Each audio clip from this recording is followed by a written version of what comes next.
Sunday हो या Monday, रोज खाओ अंडे। लेकिन अगर दुनिया के सभी लोग रोज अंडे खाने लगे तो इतने सारे अंडे आएंगे कहां से? अब अंडे फैक्ट्री में तो बनते नहीं है और ना ही ये पेड़ पे उगते हैं, फिर रोज इतने सारे अंडे आते कहां से है?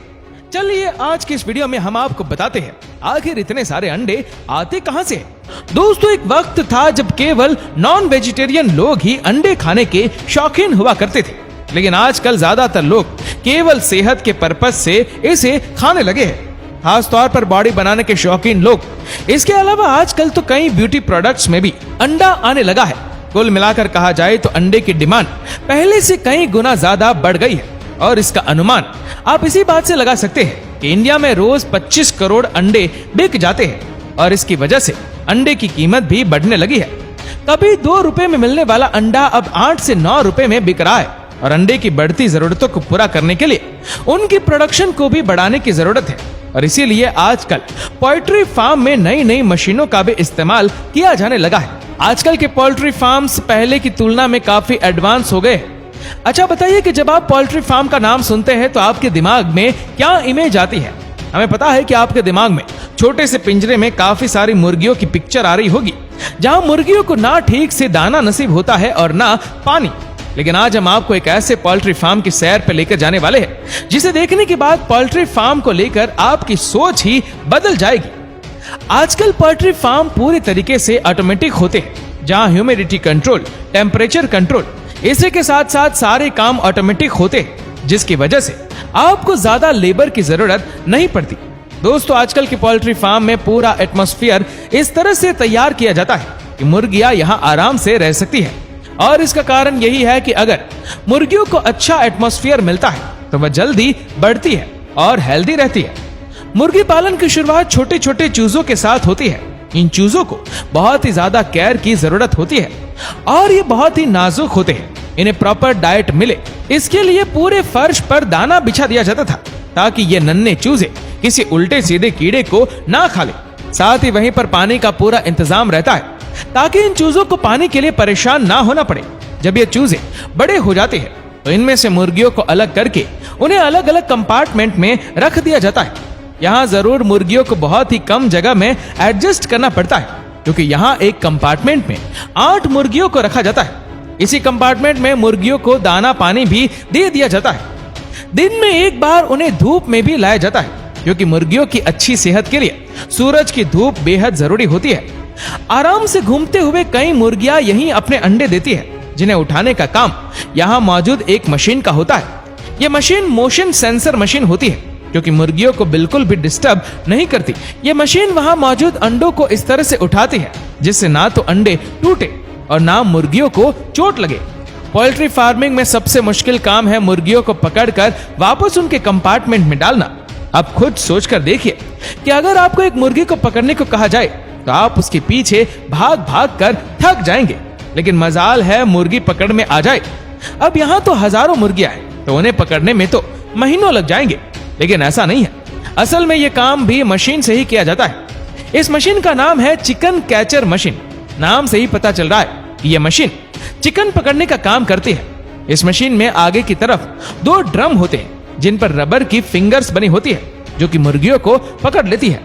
इस मशीन की दूसरी तरफ एक बेल्ट होता है जिसकी मदद से मुर्गियों को आसानी से उनकी सही जगह पर पहुंचा दिया जाता है। यह मशीन 1 घंटे में कई मुर्गियों को पकड़ सकती है और ये मुर्गियां वापस अपने कंपार्टमेंट में पहुंच चुकी होती है, जहां इन्हें फिर से दाना पानी दिया जाता है। अब जो मुर्गियां यहां अंडा देती है उनके लिए अलग इंतजाम होता है। यहाँ उनके कंपार्टमेंट के नीचे स्टील के स्लॉट लगे होते हैं जिनमें अंडे बिना टूटे फंस जाते हैं और फिर उन्हें यहाँ से कलेक्ट कर लिया जाता है। जब सारे अंडे इकट्ठे हो जाते हैं तो इन्हें फैक्ट्री में आगे की प्रोसेसिंग के लिए भेज दिया जाता है।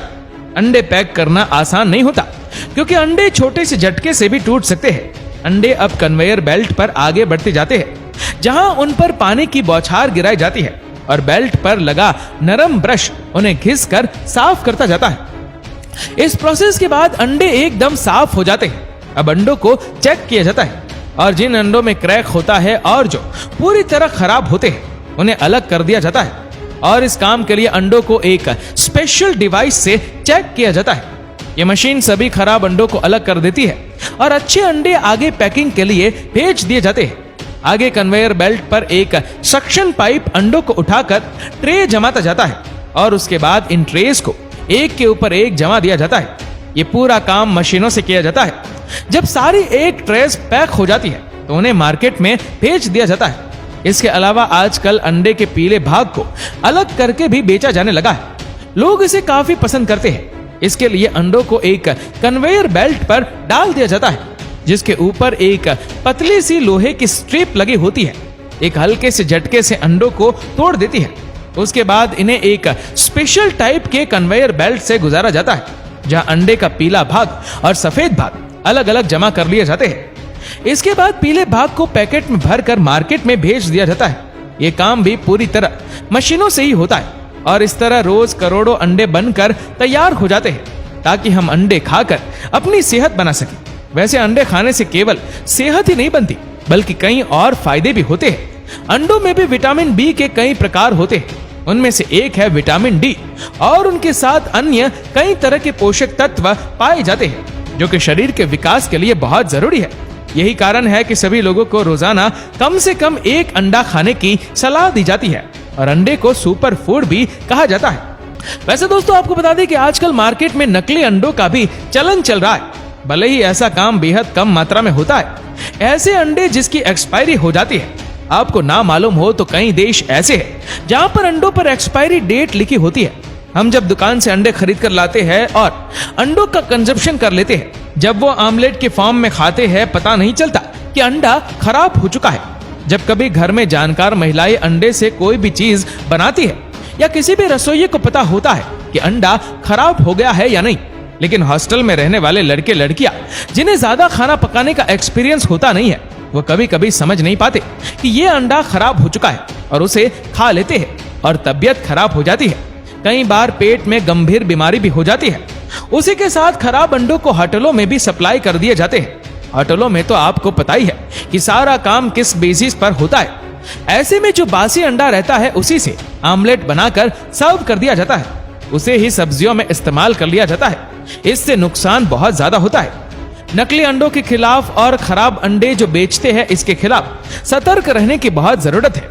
इसलिए आपको बताया कि बच्चों से बूढ़े तक अंडे खाते हैं। ऐसी स्थिति में उन्हें काफी ज्यादा नुकसान हो सकता है।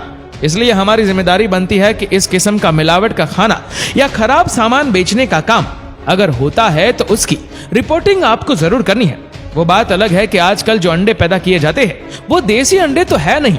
देसी मुर्गियों से जो अंडे मिलती है उसमें काफी प्रोटीन पाया जाता है और जो लेयर के अंडे आप खरीदते हैं मार्केट से उनमें वो पोषक तत्व होते तो है, प्रोटीन तो होता ही है, लेकिन वह बात नहीं होती क्योंकि सारे अंडे को इंजेक्शन देकर और ये सब चीजें मुर्गियों को खिलाकर अंडे बनाए जा रहे हैं। मतलब ये अंडे पैदा कराए जाते हैं। अगर अंडे खाना हो तो देसी अंडे प्रिफर करें तो बेहतर है। फार्म वाले अंडे भी ले सकते हैं और दूसरी बात ये कि वह खराब नहीं होने चाहिए। इसका खास ध्यान रखना बहुत जरूरी है। तो दोस्तों उम्मीद करते हैं कि वीडियो आपको पसंद आई होगी। आपको ये वीडियो कैसी लगी नीचे कमेंट करके जरूर बताएगा और अगर आपको वीडियो अच्छा लगा हो तो इस वीडियो को लाइक करेगा, शेयर करेगा ज्यादा से ज्यादा लोगों तक और ऐसी ही और भी रोचक जानकारियों के लिए सब्सक्राइब करें हमारे YouTube चैनल को और Facebook पर फॉलो करें हमारे पेज को। धन्यवाद।